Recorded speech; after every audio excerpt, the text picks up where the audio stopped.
एक छोटे से गांव में जो घने जंगलों के किनारे बसा था। वह एक पुराना और सुनसान मकान था। उस मकान के बारे में गांव वालों से बहुत सी भयानक कहानियां सुनाई जाती थी। कहते थे कि उस मकान में एक भूतिया बच्चा रहता है जो रात को लोगों के सपनों में आकर उन्हें डराता था। गांव के लोग उस मकान के पास जाने से भी डरते थे। उस घर को भूतिया हवेली भी कहा जाता था। गांव के बुजुर्गों के अनुसार कई साल पहले उस हवेली में एक अमीर परिवार रहता था। उस परिवार में एक 7 साल का मासूम बच्चा था जिसका नाम अर्जुन था। अर्जुन बेहद प्यारा और मासूम बच्चा था, लेकिन उसकी किस्मत बहुत खराब थी। एक दिन जब उसके माता पिता किसी काम से शहर गए हुए थे तो हवेली में आग लग गई। आग इतनी भयानक थी कि अर्जुन को बाहर निकलने का मौका ही नहीं मिला और उसकी उसी घर में मौत हो गई। कहते हैं कि उस हादसे से के बाद से ही अर्जुन की आत्मा उस हवेली में भटक रही है।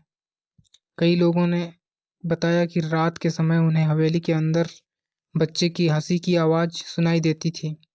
कुछ ने अर्जुन को हवेली की खिड़कियों से झांकते हुए भी देखा। अर्जुन की आत्मा शांत नहीं थी, वह अपनी मौत का बदला लेना चाहता था।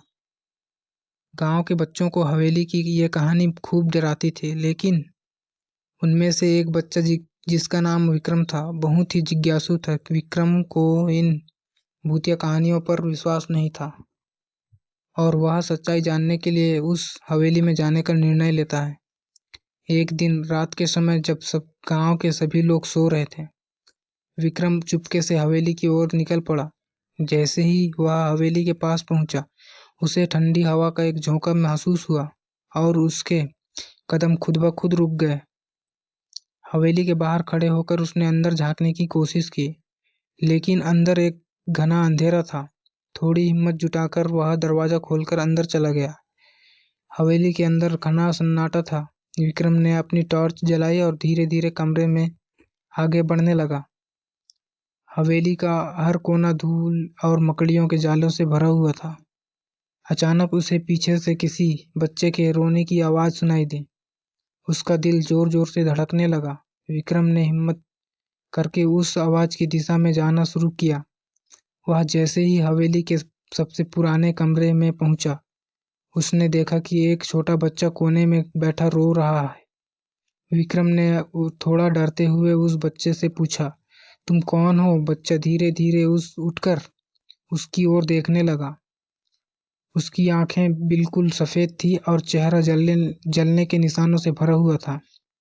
विक्रम समझ गया कि यही वह अर्जुन की आत्मा है। अर्जुन की आत्मा ने विक्रम से कहा, मैं अर्जुन हूँ, मेरी मौत बहुत दर्दनाक थी। मेरी आत्मा तब तक यहाँ भटकती रहेगी जब तक मुझे न्याय नहीं मिलेगा। विक्रम ने डरते हुए पूछा, तुम्हें क्या चाहिए? अर्जुन ने जवाब दिया, मुझे मेरे माता पिता चाहिए। वे मुझे अकेले छोड़कर चले गए थे। जब तक वे लौटकर नहीं आएंगे और मुझे अपने साथ नहीं ले जाएंगे, मैं यहाँ फंसा रहूंगा।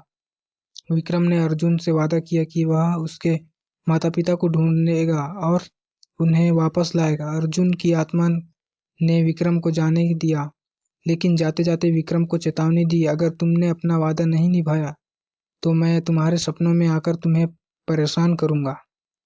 विक्रम घर लौट आया, लेकिन अब उसे नींद नहीं आती थी। उसने गांव के बुजुर्गों से अर्जुन के माता पिता के बारे में पूछताछ शुरू की। कुछ कुछ दिनों की खोजबीन के बाद विक्रम को पता चला कि अर्जुन के माता पिता उस हादसे के बाद गांव छोड़कर किसी दूर शहर में बस गए थे। विक्रम ने साहस जुटाया और उस शहर की ओर रवाना हो गया। कई दिनों की यात्रा के बाद वह अर्जुन के माता पिता के पास पहुंचा और उन्हें सारी बात बताई। पहले तो वे विश्वास नहीं कर पाए, लेकिन जब विक्रम ने उन्हें अर्जुन की आत्मा का संदेश दिया तो उनकी आंखों में आंसू आ गए।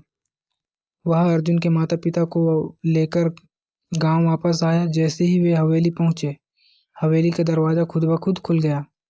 अर्जुन की आत्मा प्रकट हुई और अपने माता पिता को देखकर मुस्कुराई।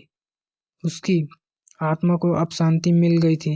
वह धीरे धीरे धुंधली होती गई और अंत में गायब हो गई। उस दिन के बाद से हवेली में कभी कोई अजीब घटना नहीं घटी। गांव के लोग कहते हैं कि अर्जुन की आत्मा अब स्वर्ग में अपने माता पिता के साथ खुश है।